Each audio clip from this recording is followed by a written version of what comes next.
जलका नदी जलस्तर आस्ते आस्ते ह्रास पाँच जो आपण मैंने देखिए मो सहयोगी आप चित्र देखिए प्रथम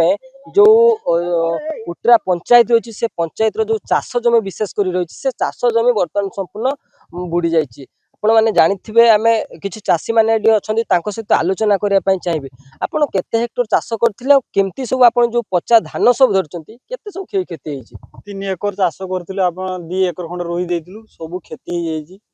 आउ तोली सब तो नष्ट पूरा आकाश रे ही आउ कोन कहि सरी सब हमर आउ केही तो प्रशासन आम पाखु आसु नाहंती केही नेता मंत्री मध्य आसु नाहंती आम कथा केही बुझु नाहंती आमे बहुत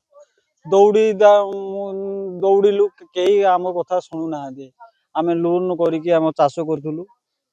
भाव जो चाषी मैंने रही धार दे लोन करी जो मैंने चाष करते से चाष संपूर्ण क्षति होती आपण मौसा केते एकर चाष करते आ जो पचा धान सब धरुचंती ए केमती जो धार देखंतु एडी मोर मनसे पानी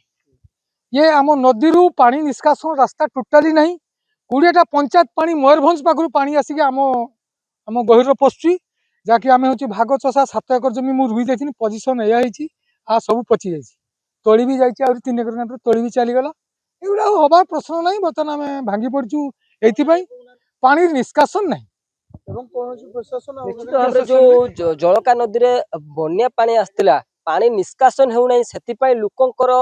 जो मैंने धार देन कर जो मैंने चाष करते चाष संपूर्ण क्षतिग्रस्त होती आपण जो केते चाष करते बर्तमान जो पानी बुड़ी रही ए चाष केमती जो धार लोन करते केमती परिशोध करबा चाष जो क्षति कौन कहबे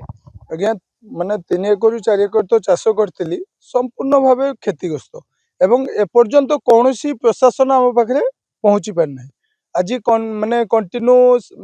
10 दिन खंडे वर्षा है एक्चुअली वर्षा पानी माने प्रभाव माने बन तो आसी ना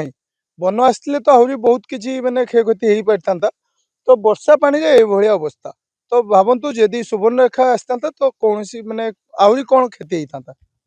निश्चित भाव में जो लगाण वर्षा लगी रही वर्षा पानी रे लोकंर चाष बास संपूर्ण क्षयक्षति होता विशेषकर जो मैंने चाष करते चाष तो संपूर्ण उजुड़ी जाइए मौसा कौन कहे चाष केते एकर करथिला कौन सब आपनकर विशेषकर चाष लगे 3-4 एकर जमी मु चाष करथिली तली भी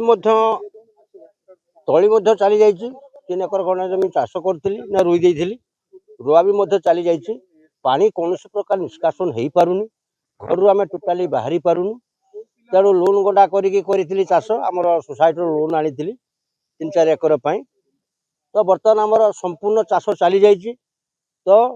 तेणु आमर प्रशासन को दाबी या आमर क्षति दिंतु पानी केरको निष्कासन हम ता व्यवस्था से करूँ निश्चित भाव में जो जलका नदी में बन्या आसिया फल कि जो लगाण वर्षा रही लगाण वर्षा लगी रही फल लोकंर जो पानी निष्कासन समस्या रही पानी निष्कासन हो पारा ना जो लोकंर हेक्टर हेक्टर चाष जमी बर्तमान सुधा पानी घेर भितर रही बालेश्वर जिला बालियापाड़ आशीष कुमार साहू अर्गस न्यूज।